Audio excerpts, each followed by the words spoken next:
All right. So you want to do some rapid fire? Yeah, whatever you want to do. Okay. So, um, what is your favorite movement? So as you were competing, whether it's, running triathlons or Yeah, right. playing sports, what was your favorite moment as an athlete? Um, I would have to say crossing the finish line at the Ironman in 1988 in 10 hours and 54 minutes. Um, yeah, I was aiming for 10:30, back to the earlier conversation, but I was, I was better than 11, you know. Yeah, It was spectacular. I can relive that as if it happened this minute. It's that's amazing. seared into my brain, and I just, because so much had gone into it. I do have a hilarious, funny story. I played basketball at Princeton. I was a senior. It was our last home game. I think we had 2 road games to finish our season. It was our last home game. We were winning. Luckily, we weren't winning a lot, but we happened to be winning our last home game, probably against some other lame Ivy team. And somehow I thought time was about to run out in the game. I thought we were in the last like second or two of the game. Ball rebounded crazily. I got it at half court. I chucked it. Ball went in. I don't ever make it. I've never made a half court shot. Last senior was like a walk off. Ball goes in. Was before 3-point rule, so it's 2 more points. I'm waiting for the buzzer. There's no buzzer. There's no buzzer. There's like 14 seconds left. So anyway, one of my favorite memories, because my teammates were like dying. You can imagine the hysteria. They're like, "What did you just do?" And they're like, "We just played defense." I was like, "That's awesome." That was a highlight. Yeah, it was a highlight. That's an amazing story. So ridiculous. Like, would have never. It was epic. Hey, So, you shot it on the right basket at least. oh That's, my God, true that. Wasn't an Yeah. own goal. It was hysterical. But Yeah. like the clock is ticking, ticking, ticking, ticking. The other team gets the ball and comes at us. It was That is funny. so Thank you funny. for sharing that. Yes. Yeah, classic. Okay, well, as watching sports, whether it's watching other races or the Olympics or whatever, what's been your favorite moment watching sports? Oh, totally. I have so many. I love the Olympics still, and I'll zoom in on a bunch of, like, I like it for the diversity. Like, I'll watch my favorite sports for sure. I was, I'll remember Joni winning the '84 marathon, first time the women could run. Like, that was the seminal moment for women's sports and one of my favorites. But the Olympics I love. I'll watch a ton of them, hopefully this July and August. But because of the diversity of sports and the diversity of humanity, I mean, it's awesome to see so much of that, right? We don't always see that. So I love the Olympics. Um, I really, really enjoy watching the Tour de France. Despite the challenges they've had with doping and some bad behavior, the sport of bike racing at that level and in that spectacular scenery is pretty epic. So I really enjoy that as well. We were able to watch it last year. It was amazing. Yeah, and then March Madness. As far as team sports, I'll still watch a lot of March Madness. It's the only thing my friends have been able to trick me into is I do the women's brackets. Nice.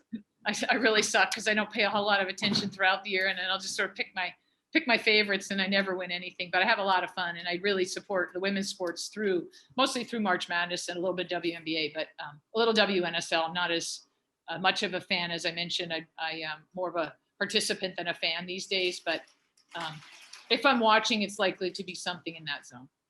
I love it. Who do you think is one of the best coaches that's ever been out there? Oh, so many. Um, hmm. There's so many. I'm just like, wow, which legend do I pick? Legend. Or maybe just one and what you have learned from them or what you admire about them.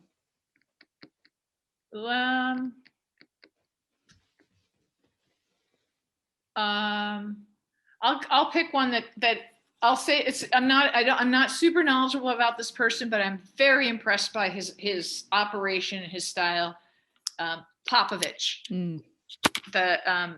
He's like a very real coach, and I don't know. I've seen him in action a bunch of times, at NBA games and stuff, and I'm just like, he's just a class act. He's very insightful. He's funny. He's normal, right? So I guess I may be drawn to people who are those kind of characteristics of normal. And I'm like, I can't answer the question because I could name, like, there are so many. They've mostly been my personal coaches who, you know, people will be like, whatever, whoever that was. Yeah. I'll add one though. No, but I'll add one because it might be so of interest, but more importantly, I think it might be of inspiration. I mentioned earlier, I played basketball in high school. Girls basketball in this part of Pennsylvania where I grew up in was very good and very competitive in the 70s, unusually. And because of a couple of coaches, including our basketball coach, I was at Marion High School in Eastern Pennsylvania, and the coach was named Elsie Tolan. She was a pioneer in women's basketball, girls basketball. If she were not there, a figure at Marion and a figure in my life, I don't think I'd be the person I am today, because she ran the women's basketball program like it was the thing. You know, for one thing, we won a lot of games, and we were as equal or more dominant than the boys teams, and the following was bigger for our group. So I think when I look back and go, wow, that's a coach who made a difference in my life and the lives of a lot of girls in that generation. Super impressive. And again, hard to be a pioneer. She, you know, I channel people like that a lot because her path was not easy. And even today, our path is not easy. So that's an example for a totally different reason. Yeah. Love that. All right. And last question. I asked this one of everyone. If you could get tickets for life, you get free tickets for any sporting event that happens, anytime it happens, you get tickets, whether it's once a year, every 4 years, what event are you getting tickets for? Oh, I'm pretty sure Olympics. Summer or winter? Summer? If it's a pass, yeah, Summer Olympics. Yeah.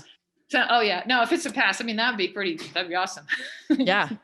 I know. Gosh, well, how about you? And I'm torn too. I think because women's soccer is still so competitive in the Olympics, I would choose Olympics over the World Cup. Yeah. World Cup, it was a close second for me. Yeah. And I have some friends who are in that cadre, that group, and that posse there. Yeah, they're impressive. Yeah. I just think that the Olympics is just, you got swimming and track and field. I mean, you got everything. So I think Olympics too. It's for diversity. And like I said, I get bored easily. So watching one thing only, I'm going to be bored. But the diversity of the Olympics and the global nature of it, and the just the learning and the observations and just the social dynamics and stuff, and the mindset of the thought of the Olympics is so galvanizing to me. When they're working and all nations are participating and generally people are living up to the Olympic creed, it's amazing. Yeah. So I would probably go there. There are plenty others, but let's end with that note. Yeah. So here's to Tokyo 2020. There you go. In 2021. Yeah. I'll see you there. Yeah, no, that sounds great. Well, thanks again for joining. I really appreciate it. Okay. You're welcome, Ashley.